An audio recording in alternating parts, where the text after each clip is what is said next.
নতুন আইফোন 18 এর সম্বন্ধে অনেক ডিটেলস চলে এসেছে, সেগুলো নিয়েই কথা বলবো। তাই বেশি প্যাক না করে ছোট্ট একটা ইন্ট্রো দিয়ে আজকের ভিডিওটা শুরু করা যাক।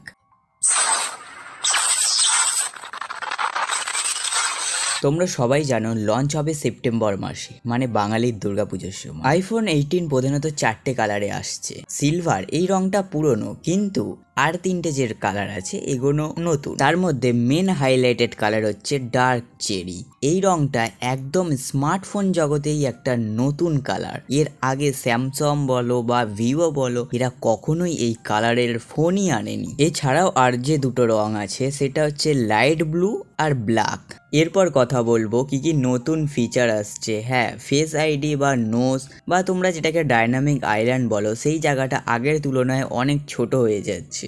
এর কারণে ডিসপ্লেতে অনেকটা জায়গা চলে আসছে। ডিসপ্লে আসছে এবারে নতুন এলটিপিও প্লাস ডিসপ্লে। বলা হচ্ছে নাকি এই ডিসপ্লেটার কারণে আরো বেটার পারফরমেন্স আমরা পেতে পারি। যখন ফোনটা আসবে তখন আরো ভালোভাবে আমরা বুঝতে পারবো। এরপর কথা বলবো ক্যামেরা পারফরমেন্স আগের তুলনায় অনেক বেশি উন্নত হবে বলে আশা করা যায়। প্রথমবারের মতন প্রাইমারি ক্যামেরাতে ভেরিয়েবল অ্যাপেন্ডিক কোব আসতে চলেছে। এই ভেরিয়েবল প্রাইমারি ক্যামেরা বলতে বোঝানো হয়েছে বড় ক্যামেরা বা ডিএসএলআর এর মতন ক্যামেরাতে আমরা আলোটাকে নিজেদের মতন ভাবে কাস্টমাইজ করতে পারি। কোথায় কতটা আলো দরকার বা কিভাবে আমরা আলোটাকে কাস্টমাইজ করছি, এইগুলোই এই সেন্সারের মাধ্যমে করা হয়। এইটা এবার নতুন ভাবে ফোনের মধ্যে করছে অ্যাপেল, প্রথমবারের মতন এটা নিয়ে আসছে। এবং এই সেন্সারটার জন্য অ্যাপেল বলছে কম লাইটেও তোমরা তোমাদের ছবিটাকে খুব সুন্দরভাবে ক্যাপচার করতে পারবে এবং কোথায় কতটা আলো দরকার সেটা তার মাধ্যমে কাস্টমাইজ করে তোমরা ছবিটাকে আরো বেটার করতে পারবে। এর কারণে ফটোগ্রাফিতে যারা কাজ করে তারা এবার ফোন দিয়ে এই ফটো শ্যুট করতে পারবে।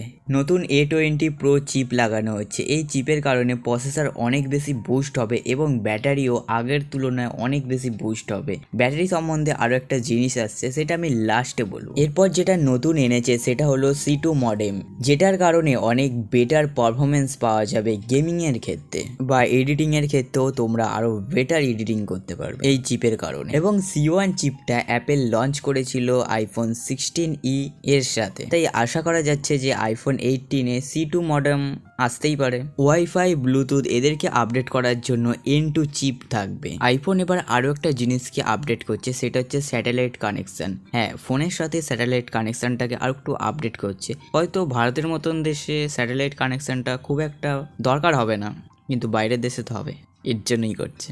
এরপর কথা বলবো ক্যামেরার সাইডে যে একটা বাটন দিয়েছিল 16E-তে, সেটা আগের তুলনায় আর একটু আপডেট করবে। আবার এরকমও কথা আসছে যে ওই সুইচটাই আর থাকবে না, ওটাকে ডিসপ্লের ভিতরেই ক্যামেরার সাথে কাস্টমাইজ করে দেবে। সেটিং দিয়ে হতে পারে বা আরো অন্য কিছু ভাবে করতে পারে। যখন আসবে তখন আরো বেটার ভাবে আমরা জানতে পারবো। এর জন্য আমাদেরকে সেপ্টেম্বর মাস পর্যন্ত কি করতে হবে, অপেক্ষা করতে হবে। এরপর আরো একটা যে টুইস্ট বলেছিলাম, যেটা হচ্ছে ব্যাটারি সম্বন্ধে। ব্যাটারিটা আগের তুলনায় আর একটু বড় হবে। সো এরপর আমি কথা বলবো দাম নিয়ে। দাম আগের তুলনায় একটু বাড়তে পারে, তবে কমবে না, এটা শিওর। আর এত কিছু দিয়ে ফোনটা যখন আসছে তখন দাম বাড়লে তেমন একটা ক্ষতি হবে না। আগের বারের তুলনায় অনেক কিছুই দিচ্ছে, অনেক কিছুই আপডেট হবে শুনছি। এবার ফোনটা না আসলে তো কিছুই জানতে পারবো না। তাই আজকের ভিডিওটা এই পর্যন্তই। দেখাবে অন্য কোনো একদিন, অন্য কোনো ভাবে, অন্য কোনো নামে, অন্য কোনো রূপে। ততদিন তোমরা সকলে ভালো থাকবে। আর তোমাদের যে মানুষগুলো ভালো লাগে তাদেরকে ভালো রাখার দায়িত্ব কিন্তু শুধু তোমাদেরই।